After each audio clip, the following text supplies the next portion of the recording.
Hello students, ninth class में बैठे आज हम बहुपद का टॉपिक है वो डिस्कस करेंगे। सेकंड चैप्टर ये आपका। तो सबसे पहला पॉइंट ये है कि जो बहुपद होता है उसकी क्या डेफिनेशन होती है। तो कोई भी व्यंजक जो किस प्रकार का हो, ए जीरो को हम ए नोट भी पढ़ते हैं। तो A0 + A1x + A2x + and so on + AN की पावर n, इस प्रकार का कोई भी जो व्यंजक होगा उस व्यंजक को हम बहुपद कहेंगे। जहाँ पर जो घात n है ना, घात जो n है वो क्या है, यहाँ पे आपकी कोई भी प्राकृतिक संख्या है जीरो को शामिल करके, यानी कि n का मान यहाँ पे क्या क्या हो सकता है, 0 1 2 3 एंड सो ऑन। ठीक है, तो कोई भी व्यंजक बहुपद होगा या नहीं होगा उसके लिए हमें क्या देखना होता है, बहुपद को चेक करने के लिए हमें क्या देखनी होती है, घात देखनी होती है उसकी, एक्सप्रेशन की, व्यंजक की। जो घात अगर इनमें से कोई ना कोई संख्या हो ना, जहाँ जहाँ पे वो आपका अचर आ रहा होगा, एक होता है चर और एक दूसरा होता है अचर। जैसे यहाँ पे लिखा हुआ है 5x + 7, तो इसमें जिसका मान चेंज ना हो, जैसे 5 फिक्स रहेगा 7 फिक्स रहेगा, तो 5 और 7 तो क्या हो गया, अचर जो ना बदल ले, और जिसकी वैल्यू चेंज होती रहे उसको वो क्या कहलाता है, चर कहलाता है। तो किसी भी व्यंजक में जहाँ जहाँ पे चर आ रहा होगा, चर का मतलब x, जहाँ जहाँ पे आ रहा होगा उसकी हम पावर को देखेंगे। अगर पावर वहाँ पे आपको क्या मिल गई, प्राकृतिक संख्या मिल गई हर एक जगह पे, या फिर 0 मिल गई, तो हम कह देंगे कि वो जो व्यंजक वो बहुपद है। और इसके अलावा अगर कोई पावर होगी ना व्यंजक उसकी, चर की, तो हम कह देंगे कि वो जो है आपका व्यंजक बहुपद नहीं है। तो इस एक्सप्रेशन में ये जो A0 A1 A2 एंड ये सारे क्या हैं, आपके अचर पद हैं। जैसे यहाँ पे 5x + 7 है, तो 7 यहाँ पे किसकी वैल्यू होगी, आपकी A0 की। 5 यहाँ पे किसकी वैल्यू होगी, A1 की x के साथ जो गुणा में A1। ठीक है, A1 यहाँ पे क्या है, x का गुणांक। A2 यहाँ पे क्या है, A2 यहाँ पे क्या है, x² का गुणांक। ठीक है, और AN यहाँ पे क्या है, x की पावर n का गुणांक। और ये जो एक्सप्रेशन इसमें AN क्या होगा, नॉट इक्वल टू 0 होगा। x यहाँ पे क्या, कोई भी वास्तविक चर, वास्तविक संख्या पता है आपको क्या होती है। तो अब यहाँ पे एक नोट लिखा हुआ है, बहुपद को हम जो है ना, बहुपद का जो नाम रखते हैं हम, बहुपद के नाम को हम p स्मॉल r से दिखाते हैं। और अगर मान लो उसमें चर x यूज हो रहा है ना, तो ब्रैकेट में x लिख देते हैं। तो बहुपद को हम क्या कहेंगे, px qx rx, इस तरीके से। यहाँ पे p और x मल्टीप्लाई में नहीं है, ये सिर्फ एक नोटेशन है। इसका मतलब सिर्फ ये है कि बहुपद का नाम p है और उसमें जो चर इस्तेमाल हो रहा है वो क्या है, x है। ठीक है, तो यदि बहुपद में एक चर हो, बहुपद में अगर एक ही चर हो ना, तो उसको हम इस तरीके से दिखाते हैं, px qx rx, इस तरीके से। तो फर्स्ट क्वेश्चन एक्सरसाइज का, निम्नलिखित में से कौन सा व्यंजक बहुपद एक चर में है। मतलब आपको ये बताना है कि 400-500 जो आपके पार्ट्स हैं ना फर्स्ट क्वेश्चन में 2.1 एक्सरसाइज में, तो इनमें कौन सा बहुपद है, कौन सा बहुपद नहीं है, कौन सा व्यंजक। तो उसके लिए आपको क्या देखनी है, पावर देखनी है। पावर देखनी है हर एक जगह पे, किसकी, चर की। तो पावर इन्हीं में से अगर कोई ना कोई होगी तो वो व्यंजक बहुपद हो जाएगा। इनके अलावा अगर और कुछ पावर मिल गई आपकी तो वो बहुपद नहीं होगा। और फर्स्ट क्वेश्चन में आपको बताना है कि बहुपद है या नहीं है, और कितने चर में, एक चर में, एक से ज़्यादा चर में नहीं।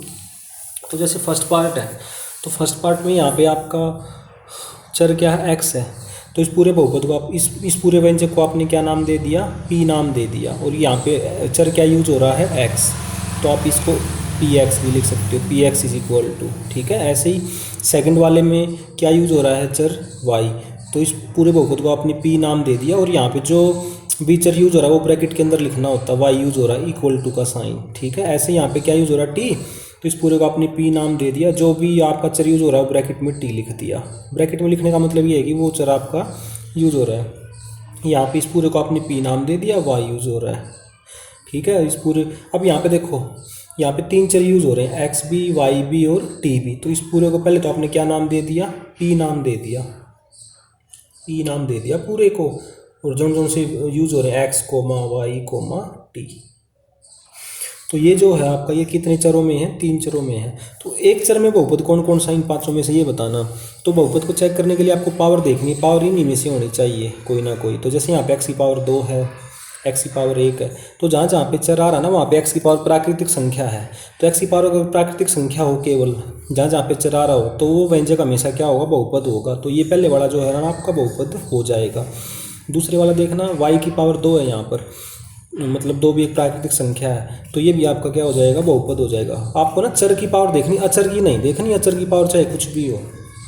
थर्ड पार्ट है जो आपका, वो बहुपद नहीं है। कारण क्या है, क्यों नहीं है? क्योंकि टी की पावर, टी के ऊपर यहाँ पे वर्गमूल का निशान लगा हुआ है, और वर्गमूल के निशान का मतलब क्या होता है? पावर 1/2। तो पावर 1/2 क्या प्राकृतिक संख्या होती है? नहीं होती। तो आप यहाँ पे टी की पावर 1 है, तो जहाँ जहाँ पे चर आ रहा होगा ना, हर एक जगह पे चर की पावर प्राकृतिक संख्या होनी चाहिए। अगर आपको एक भी टर्म ऐसी मिल गई ना जहाँ पर जो चर है उसकी पावर प्राकृतिक संख्या नहीं है, तो वो आपका बहुपद नहीं होगा। तो क्या ये वाला आपका बहुपद है? देखो पहली टर्म में y की पावर 1 है, प्राकृतिक संख्या है, ठीक है, प्लस यहाँ पे देखना अगर मैं y को ऊपर लेके आऊँ, y की पावर क्या हो जाएगी? -1 प्राकृतिक संख्या नहीं है, तो ये बहुपद नहीं होगा। यानी कि अगर डिवाइड में अगर वेरिएबल लिखा हुआ ना हर में, तो भी बहुपद नहीं होगा। फिफ्थ वाला देखना, x की पावर 10 एक प्राकृतिक संख्या होती है, 10, 3 भी एक प्राकृतिक संख्या है, 50 भी एक प्राकृतिक संख्या है। तो 3 यहाँ पे चर हैं, 3 x, y और t, तो प्रत्येक की पावर ना इन्हीं में से है कोई ना कोई, तो ये बहुपद तो है। लेकिन जो पहला क्वेश्चन उसमें बताना है बहुपद केवल एक ही चर में होना चाहिए, ये बहुपद तो है, लेकिन ये कितने चरों में? 3 चरों में ये बहुपद है आपका, 3 चरों में बहुपद है, ठीक है। तो बहुपद होगा या नहीं होगा, उसके लिए आपको क्या देखना होता है? जहाँ जहाँ पे आपका चर आया हुआ है ना, उसकी घात देखनी होती है। घात अगर आपके पास प्राकृतिक संख्या होगी तो वो आपका बहुपद हो जाएगा, अगर नहीं होगी तो नहीं होगा। इसके बाद नेक्स्ट है आपका सेकंड क्वेश्चन है 2.1 एक्सरसाइज का। सेकंड क्वेश्चन में आपको क्या करना है? प्रत्येक जो व्यंजक दे रखा है ना, उसमें आपको x की पावर 2 का गुणांक लिखना है। x की पावर 2 का गुणांक मतलब ये है कि जहाँ जैसे यहाँ पे x की पावर 2 जहाँ पे भी आ रहा होगा, ये आ रहा है जैसे फर्स्ट पार्ट में, x की पावर 2 के साथ गुणा में क्या है? अंक। तो कुछ नहीं है, तो यहाँ पे × 1 करके लिख सकता हूँ ना इसको मैं। तो x की पावर 2 का गुणांक यहाँ पे क्या हो जाएगा? 1 हो जाएगा। x का गुणांक अगर मुझे इसमें निकालना होता तो वो भी क्या हो जाएगा? 1 हो जाएगा। जो भी यहाँ पे आपका सेकंड पार्ट है, सेकंड पार्ट में x की पावर 2 का गुणांक क्या है? देखो x की पावर 2 के साथ यहाँ पे क्या लगा हुआ है? -1। तो x की पावर 2 का गुणांक यहाँ पे क्या हो जाएगा? -1। x की पावर 3 का यहाँ पे क्या गुणांक? गुणा में जो है वो अंक 1 है, ठीक है। थर्ड पार्ट में x की पावर 2 के साथ गुणा में क्या है? प्लस में, तो प्लस में आ जाएगा, माइनस में तो माइनस में जो भी होगा। तो यहाँ पे x की पावर 2 का गुणांक यहाँ पे क्या आंसर आ जाएगा आपका? π/2 आ जाएगा। और x का गुणांक यहाँ पे क्या है? 1 है, ठीक है। फोर्थ पार्ट में x का गुणांक यहाँ पे क्या है? √2। x के साथ मतलब x के साथ गुणा में है जो अंक, वही गुणांक। x की पावर 2 का गुणांक क्या? जैसे यहाँ पे x की पावर 2 तो गायब है, इसमें है ही नहीं, तो इसको मैं कैसे ले सकता हूँ? √2x - 1 + 0 गुणा में x की पावर 2। तो x की पावर 2 का गुणांक फिर क्या माना जाएगा? 0 आ जाएगा यहाँ पे, ठीक है। तो ये आपका सेकेंड क्वेश्चन कंप्लीट हो गया। उसके बाद अगर आपके पास कोई बहुपद है और उस बहुपद की आपको क्या बतानी हो? घात बतानी हो। तो किसी भी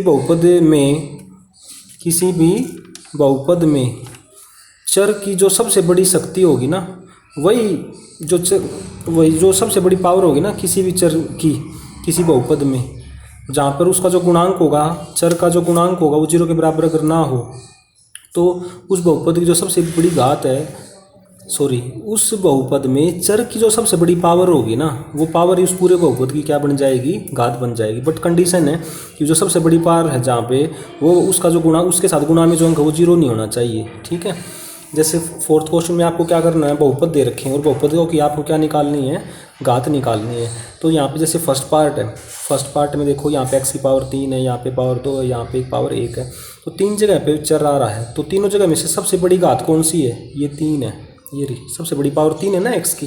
तो 3 क्या हो जाएगा? इस पूरे बहुपद की घात हो जाएगा। तो इस बहुपद की घात क्या आंसर आ जाएगा? 3 आंसर आ जाएगा, ठीक है। और अगर मान लो x की पावर 3 साथ यहाँ पे 5 से 0 होता गुणा में, तो फिर घात 3 नहीं आती, क्योंकि ये टर्म तो फिर खत्म हो जाती। उस टाइम पे उस केस में फिर घात क्या आती है आपकी? 2 आती। तो किसी बहुपद की घात अगर आप निकालना चाहते हो, तो किसी भी बहुपद की घात में चर की जो सबसे बड़ी शक्ति होगी ना, जहाँ पर उसका गुणांक 0 के बराबर नहीं होना चाहिए, तो वही जो चर की सबसे बड़ी शक्ति होगी बहुपद की क्या कहलाएगी? घात कहलाएगी। सेकंड पार्ट में देखो ये बहुपद है, इसकी घात बतानी है, तो चर की सबसे बड़ी पावर क्या है? यहाँ पे 2, तो ये 2 ही क्या हो जाएगी? इस पूरे बहुपद की घात हो जाएगी। थर्ड पार्ट में देखना चर क्या है? यहाँ पे t है, तो पावर क्या है इसकी? 1, तो इस बहुपद की घात क्या आ जाएगी? 1 आ जाएगी। फोर्थ पार्ट में देखना 3 लिखा हुआ है, 3 को मैं क्या ऐसे लिख सकता हूँ? 3 गुणा में x की पावर 0, क्योंकि किसी संख्या की पावर 0 तो आंसर 1 होएगा ना, अगर वो संख्या 0 को इक्वल नहीं है तो, ठीक है। तो यानी कि फिर 3 को क्या लिख सकता हूँ? 3x की पावर 0, तो घात क्या लग जाएगी? यहाँ पे 0 आ जाएगी, ठीक है। यानी कि चरपद की घात हमेशा क्या होती है? 0 होती है। अब एक एक्स्ट्रा क्वेश्चन है, जैसे 0 गुणा में एक्स की पावर 100 प्लस 3 एक्स की पावर 7 प्लस 5 प्लस एक्स की पावर 4। तो इसमें आपसे कोई पूछे कि इसकी घात क्या होगी, आप कहोगे 100 होगी। 100 नहीं होगी। 100 तो तब होती है अगर एक्स की पावर 10 एक्स की पावर 100 का गुणांक अगर 0 ना होता, ठीक है ना, क्योंकि 0 गुणा होने से तो पूरी टर्म खत्म होगी ना। तो एक्स की पावर यहाँ पे इस बहुपद की घात 100 नहीं होगी, 100 ये वाली टर्म तो खत्म होगी, ये 3 टर्म बच गई। इन 3 टर्मों में देखो एक्स की सबसे बड़ी घात शक्ति क्या है, 7 है। तो इस पूरे बहुपद की घात क्या आ जाएगी आपकी, 7 आ जाएगी। ठीक है। इसके बाद नेक्स्ट है आपका घात के आधार पर है ना बहुपदों का नाम रखा गया है, बहुपदों का क्या किया गया है, वर्गीकरण किया गया है। तो ये टेबल आपको याद करनी है। जैसे उदाहरण के लिए जैसे यहाँ पे 6 लिखा हुआ है, तो 6 ये जो 6 लिखा हुआ है इस बहुपद की घात क्या कहलाएगी आपकी, 0 होगी ना, क्योंकि इससे पहले भी आपको बताया जा चुका है। क्योंकि मैं जो ये 6 लिखा हुआ है, 6 को मैं क्या लिख सकता हूँ, 6 गुणा में एक्स की पावर 0। ठीक है। तो अगर किसी बहुपद की घात 0 तो उस बहुपद का क्या नाम होता है, अचर बहुपद होता है। और अगर मान लो बहुपद की घात 1 है तो उस बहुपद का क्या नाम होता है, रेखिक बहुपद होता है। जैसे ax plus b, particular example अगर मैं लूँ 2x प्लस 3 5x माइनस 7, तो देखना इस 2x प्लस 3 में घात कितनी है, 1 है। 5x माइनस 7 में भी घात कितनी है, 1 है। तो यानी कि अगर किसी बहुपद की घात 1 होना तो उस बहुपद का क्या नाम होता है, हमेशा रेखिक बहुपद होता है। और अगर घात 0 हो तो उस बहुपद को हमेशा क्या कहते हैं, अचर बहुपद कहते हैं। और बहुपद की घात अगर 2 हो, 2 घात वाला बहुपद इस प्रकार का होगा ना, ax² plus bx plus c। जैसे मैं उदाहरण लिखूँ 5x की पावर 2 जमा 3x जमा 8, तो इस पूरे बहुपद की घात कितनी है, 2 है। तो बहुपद की घात 2 ना हो तो उस बहुपद को हम क्या कहते हैं, द्विघात बहुपद नाम होता है। घात 1 हो तो रेखिक बहुपद नाम होता है, घात 2 हो तो द्विघात बहुपद होता है, घात 3 हो तो त्रिघात बहुपद होता है। त्रिघात बहुपद इस प्रकार का होगा, ax की power 3 plus 6x² plus cx plus d। Particular example अगर मैं लिखूँ तो जैसे -8x की पावर 3 प्लस 6x की पावर 2 प्लस 7x प्लस 2। तो सबसे बड़ी पावर कितनी है चर की, यहाँ पे 3 है। तो इस पूरे बहुपद की घात क्या है, 3 है। यानी 3 घात होगी बहुपद की तो त्रिघात बहुपद कहलाएंगे। घात 2 होगी बहुपद की तो उस बहुपद को हम क्या कहेंगे, द्विघात बहुपद कहेंगे। घात 1 होगी बहुपद की तो उस बहुपद का क्या नाम होता है, रेखिक बहुपद होता है। और घात 0 होगी तो उस बहुपद का क्या नाम होता है, अचर बहुपद होता है। तो जो 5वां क्वेश्चन है ना एक्सरसाइज का, उसमें क्या है कि जो रेखिक द्विघात त्रिघात के आधार पर बहुपदों का वर्गीकरण कीजिए। ठीक है। तो ये जो वाला जो है फर्स्ट क्वेश्चन 5th क्वेश्चन का फर्स्ट पार्ट है, ये बहुपद दे रखा है x² प्लस x, तो इसकी घात कितनी है, 2 है। तो इस बहुपद का क्या नाम होगा, द्विघात बहुपद होगा। ये बहुपद x माइनस एक्स की पावर 3, इसकी घात कितनी है, 3 है। तो इस बहुपद का क्या नाम होगा, पूरे का त्रिघात बहुपद होगा। इसमें बहुपद की घात कितनी है, 2 है। तो इस पूरे बहुपद का क्या नाम होगा, द्विघात बहुपद होगा। ठीक है। इस बहुपद की घात कितनी है, 1 है। तो इसका क्या नाम होगा, रेखिक बहुपद होगा। ये टेबल याद करनी है आपको। यहाँ पे 3t, इस बहुपद की घात कितनी है, 1 है। तो इसका क्या नाम होगा, रेखिक बहुपद। r की पावर 2, ये बहुपद किस में, r में है। ठीक है। अगर मैं इसका नाम लिखना चाहूँ तो ये इसका नाम क्या आएगा, p। और यहाँ पे चर क्या यूज़ हो रहा है, r, चर यूज़ हो रहा है r, p r। तो ये द्विघात बहुपद है। मतलब घात देखनी है आपको। घात अगर 1 है तो रेखिक बहुपद नाम रख देना उसका। घात अगर बहुपद की 2 है तो द्विघात बहुपद नाम रख देना। जैसे लास्ट पार्ट है 7x की पावर 3 है, घात 3 है, तो इसका क्या नाम हो जाएगा आपका, त्रिघात बहुपद हो जाएगा। इसके बाद नेक्स्ट है आपका, एक होता है टर्म के आधार पर किसी बहुपद का नाम रखना। किसी बहुपद की हमें टर्म बतानी है कितनी है, उसमें टर्म को हिंदी में क्या बोलते हैं, पद बोलते हैं। तो किसी बहुपद की अगर हमें टर्म काउंट करनी है, गिननी है कितनी है, तो प्लस माइनस के साइन के साथ अलग अलग देखनी है, गिनती करनी है। उदाहरण के लिए जैसे पहले वाला उदाहरण है, अगर मैं आपसे पूछूँ इसमें कुल कितनी टर्म है, तो प्लस माइनस के निशान देख लो आप। इसमें 1 2 3 4, तो इसमें कुल टर्म कितनी, कुल पद कितने, इसमें 4 है। यानी कि 2 टर्म अगर गुणा में होंगी ना, वो अलग अलग नहीं गिनी जाएंगी, वो पूरी एक मानी जाएगी। तो बहुपद की हमें टर्म देखनी है कितनी है टोटल, तो प्लस माइनस के निशान के साथ जो सेपरेट हो रहे हैं ना पद, वे टोटल गिनने होते हैं हमारे को। जैसे इसमें कुल टर्म कितनी है, 7 और x गुणा में, तो 1 का टर्म है। इस वाले में एक ये रही और एक ये रही, 2 टर्म है। इस वाले में 1 2, 4x प्लस 8 क्या हो जाएगा, 12x हो जाएगा ना। तो 1 टर्म है इसमें। तो टर्म के आधार पर अगर हम बहुपदों का अगर हम क्या करना चाहें, वर्गीकरण करना चाहें, तो अगर मान लो किसी बहुपद में केवल 1 टर्म हो, अगर किसी बहुपद में केवल 1 टर्म हो तो उस बहुपद का क्या नाम होगा, बहुपद में केवल अगर 1 टर्म होगी ना तो उस बहुपद का क्या नाम होगा, एक पदीय बहुपद होगा।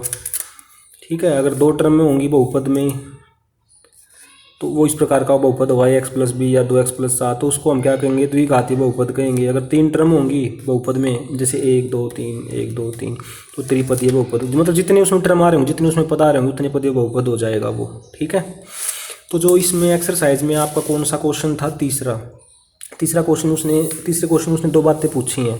एक बात उसने पूछी कि द्विपदीय बहुपद बताओ जिसकी घात कितनी हो, 35 हो। तो बहुत सारे उदाहरण ऐसे बना सकते हो आप, मतलब ऐसा बहुपद लिख दो जिसकी घात 35 और उसमें टोटल कितनी टर्म आ रही हो, 2 टर्म आ रही हो। तो बहुत सारे उदाहरण हो सकते हैं, जरूरी नहीं कि जो बुक में दे रखा हो वही हो आंसर। तो जैसे यहाँ पे x की पावर 35 प्लस में 7, इस बहुपद की घात कितनी होगी, 35, और टोटल टर्म इसमें कितनी होगी, 2। तो ये द्विपदीय बहुपद होगा क्योंकि इसमें 2 टर्म है और घात 35 है, तो इसकी घात कितनी होगी आपकी 35 घातीय बहुपद हो गया ये। सेकंड वाला आपको एक बात और बतानी, इसमें एक पदीय बहुपद का उदाहरण देना है जिसकी घात कितनी हो, 100 हो। तो जैसे मान लिया मैं लिख दूँ x की पावर 100, तो इसकी ये बहुपद होगा, इसकी घात 100 होगी और एक ही टर्म इसमें, तो ये एक पदीय बहुपद हो गया आपका। इसके बाद नेक्स्ट है इसी में आपका, अब आपकी एक्सरसाइज जो 1 थी आपकी, कौन सी एक्सरसाइज 2.1 कंप्लीट हो गई। अब हम कौन सी एक्सरसाइज स्टार्ट कर रहे हैं, 2.2 एक्सरसाइज स्टार्ट कर रहे हैं। तो जो फर्स्ट क्वेश्चन है उसमें आपको क्या करना है, ये बहुपद दे रखा है, इस बहुपद का मान निकालना है आपको, इस पूरे बहुपद का आपको मान निकालना है।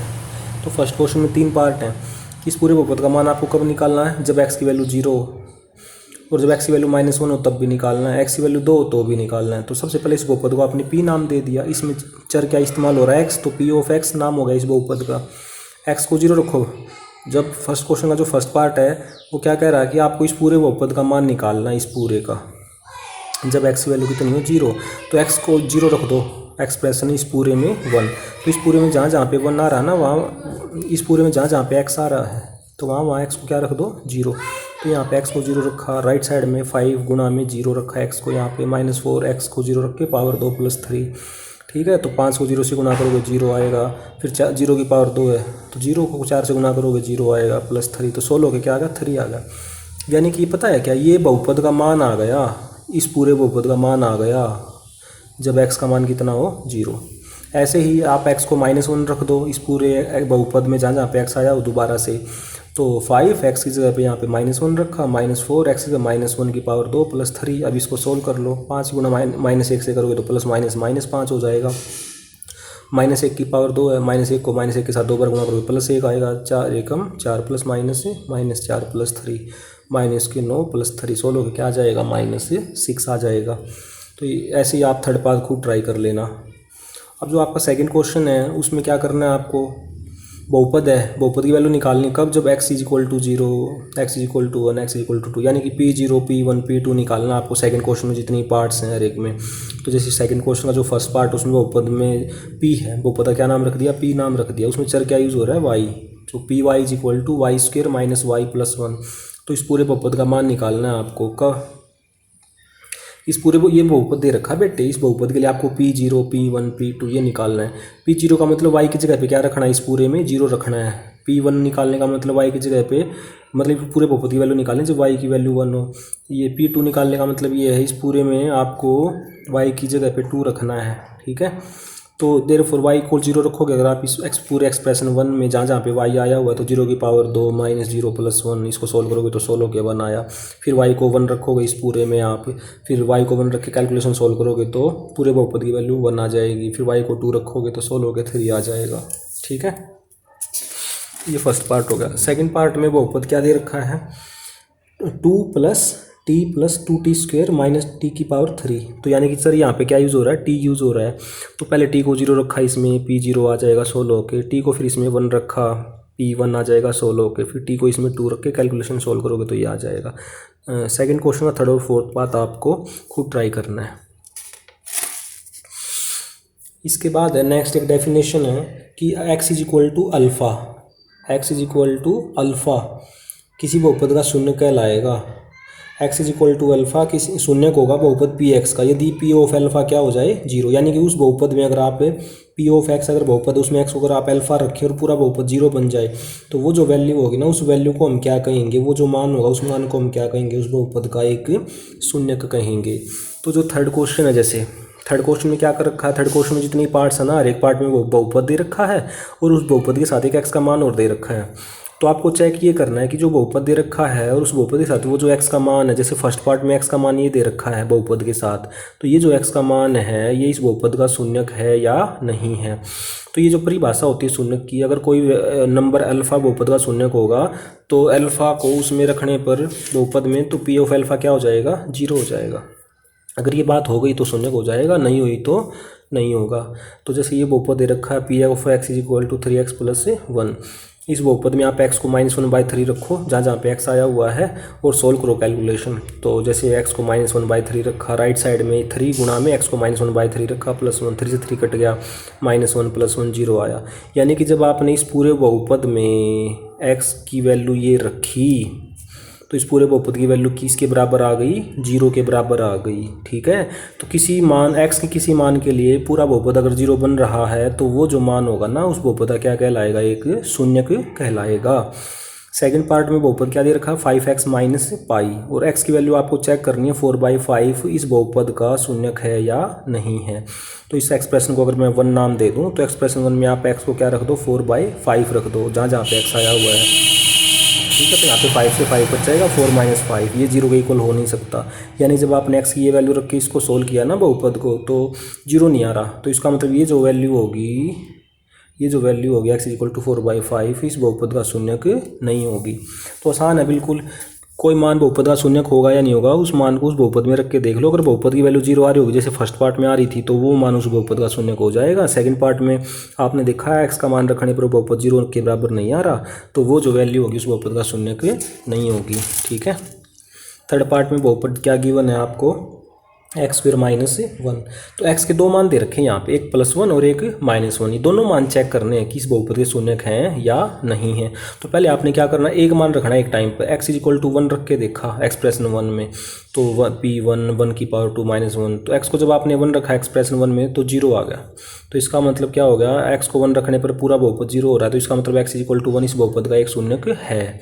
फिर आपने x को -1 रख के देखा इसी बहुपद में, -1 रख के देखा सोल्व किया तो भी 0 आया, इसका मतलब x इक्वल टू -1 भी क्या हो जाएगा, x इक्वल टू -1 भी क्या हो जाएगा, इस बहुपद का एक शून्यक हो जाएगा। इसके बाद फोर्थ फिफ्थ पार्ट आप खुद निकालना है इसका। थर्ड क्वेश्चन का जो सिक्स पार्ट उसमें बहुपद क्या दे रखा है, LX + M, और x की वैल्यू क्या है यहाँ पे -m/L। तो x की जो ये वैल्यू है -m/L इस बहुपद का शून्यक है या नहीं है वो चेक करना है आपको, वो जांच करनी है। तो इस पूरे में आप x को क्या रख दोगे, -m/L रख दोगे जहाँ जहाँ पे आ रहा है x। तो जैसे p -m/L x की जगह पे रखा, राइट साइड में L यूँ का यूँ, इस x की जगह पे क्या रख दिया -m/L + m, L से L कट गया तो -m + m करोगे तो क्या आ जाएगी फिर 0। ठीक है, यानी कि पूरा बहुपद की वैल्यू 0 आ गई जब आपने x को इसमें -m/L रख के सोल्व किया। तो इसका मतलब x इक्वल टू -m/L बहुपद p ऑफ x का एक शून्यक है। ठीक है, थर्ड क्वेश्चन का जो इसे सेवन्थ पार्ट आपके पास, सेवन्थ पार्ट में बहुपद क्या दे रखा है, 3x² - 1। x के दो मान दे रखे हैं, एक तो x इक्वल टू -1/3 और दूसरा दे रखा है 2/3। दोनों मान चेक करना है इस बहुपद के शून्यक हैं या नहीं हैं। तो इस पूरे में पहले आपने x को क्या रखा, -1/3 रखा, इस पूरे को आपने 1 नाम दे रखा है। तो p of -1/√3 is equal to 3, तो यहाँ पे x को क्या रखा, -1/3 पूरे की पावर 2 -1। अब यहाँ पे देखो लेफ्ट साइड में -1/3 की पावर 2 है। ठीक है, तो इसका मतलब क्या होता है, -1/3 को इसी के साथ 2 बार गुना करना, माइनस माइनस क्या हो जाएगा प्लस, ऊपर वाला के ऊपर गुना, 1 3 3 9, 9 का वर्गमूल क्या होता है 3, यानी कि 1/3। यानी कि जब आप इस पूरे को सोल्व करोगे ना अंदर वाले को, तो सोल्व होकर क्या आएगा, 1/3 आएगा, 3 से 3 कट गया, फिर यहाँ पे 1 - 1 0 आ गया। यानी कि जब आपने, इसका मतलब क्या होगा, ये पूरा बहुपद जो होगा ये 0 बन गया। इसका मतलब x इक्वल टू -1/√3 इस बहुपद का क्या होगा, एक शून्यक होगा। फिर अगली वैल्यू चेक करनी 2/3, तो x को 2/3 रखा इस पूरे में, और राइट साइड ये आएगी, तो इस पावर 2 को अंदर ले जाओगे, 2 दूनी 4 बनेगा ऊपर, और नीचे से वर्गमूल से 2 कट जाएगा। या ऐसे समझ लो 2/3 को इसके साथ 2 बार गुना करके सोल्व करके देखो, तो ये अंदर वाला क्या बनेगा, पूरा पावर के साथ 4/3। 3 में से 3 गया, 4 में से एक घटा देंगे तो यहाँ पे क्या आया, 16 के 3 आया। यानी कि इस बहुपद की वैल्यू 3 आई, जो कि 0 के बराबर नहीं है। ठीक है ना, यानी कि जब आपने x को 2/3 रखा इस बहुपद में तो 0 के बराबर नहीं आ रहा, तो इसका मतलब एक्स इज इक्वल टू 2/वर्गमूल 3 इस बहुपद का शून्यक नहीं होगा। तो बाकी जो क्वेश्चन है ना, थर्ड क्वेश्चन के बाकी जो पार्ट्स हैं वो इसी टाइप के हैं, आपको खुद ट्राई करने हैं वो, ठीक है। कोई प्रॉब्लम आती है तो फिर आप डिस्कस कर लेना। नेक्स्ट क्या आपको फोर्थ क्वेश्चन करना है 2.2 एक्सरसाइज का, तो उसके लिए एक नोट है पहले। फोर्थ क्वेश्चन में क्या करना होगा आपको, कोई बहुपद दे रखा हो उसके आपको शून्यक निकालने होंगे। तो किसी भी बहुपद के शून्यक ज्ञात करने के लिए हमें क्या करना होगा, वो पूरे बहुपद को 0 के इक्वल फिट कर देंगे हम, और वहाँ से कैलकुलेशन सोल्व करके एक्स का मान निकाल लेंगे। वो जो एक्स के मान आएंगे ना, वो एक्स के मान क्या कहलाएंगे, फिर उस बहुपद के शून्यक कहलाएंगे। तो जैसे फोर्थ क्वेश्चन का जो फर्स्ट पार्ट है, बहुपद क्या दे रखा है, x+5 दे रखा है। आपको क्या करना है, इस बहुपद के क्या निकालने हैं, शून्यक निकालने हैं। तो बहुपद px के शून्य ज्ञात करने के लिए सबसे पहले इस पूरे बहुपद को किसके इक्वल रख दोगे, 0 के इक्वल रख दोगे। तो एक्सप्रेशन 1 में पी ऑफ एक्स, ये दोनों आपस में इक्वल है ना, x+5, ये दोनों इक्वल आपस में। तो यहाँ पे पी ऑफ एक्स की जगह पे हम क्या लिख सकते हैं, x+5 लिख सकते हैं। यहाँ पे 3 नहीं है, 5 है, 5 है। तो 5 को राइट साइड में लाओगे तो यहाँ पे -5 आ जाएगा, ठीक है। तो x इज इक्वल टू -5 इस बहुपद का क्या हो गया, एक शून्यक हो गया। सेकंड और थर्ड पार्ट आप खुद ट्राई करना है। फोर्थ पार्ट में बहुपद क्या दे रखा है, 3x-2 दे रखा है। तो इस पूरे बहुपद के आपको शून्यक निकालने हैं। शून्यक निकालने के लिए इस पूरे बहुपद को किसके इक्वल रख दोगे, 0 के, और वहाँ से x की वैल्यू निकाल लोगे। पहले 2 को राइट साइड में शिफ्ट करोगे, +2 हो जाएगा। फिर अगले स्टेप में 3 कहाँ जाएगा, डिवाइड में। तो x इज इक्वल टू 2/3 इस पूरे बहुपद का क्या है, एक शून्यक है। फिफ्थ पार्ट में बहुपद क्या दे रखा है, 3x दे रखा है। तो बहुपद को 0 इक्वल फिट किया, 3x इज इक्वल टू 0। तो यहाँ से x की वैल्यू क्या आएगी, 0/3। 0 को 3 से भाग दोगे तो 0, x की वैल्यू 0 आ गई, तो ये शून्य का आ गया। सेवन्थ पार्ट में बहुपद क्या है, cx प्लस में d। तो शून्य को निकालने के लिए cx प्लस d को 0 के इक्वल फिट किया, d को राइट साइड में शिफ्ट किया, तो cx is equal to -d, x की वैल्यू क्या आ जाएगी, -d/c आ जाएगी। तो इसी के साथ एक्सरसाइज 2.2 आपकी कंप्लीट हो गई, ठीक है। अगर आपको वीडियो पसंद आया हो तो लाइक करें, शेयर करें और सब्सक्राइब करें। घंटी वाला बटन दबा दें, जब भी कोई नया वीडियो अपलोड होगा तो आपको तुरंत इन्फॉर्मेशन मिल जाएगी। Thank you.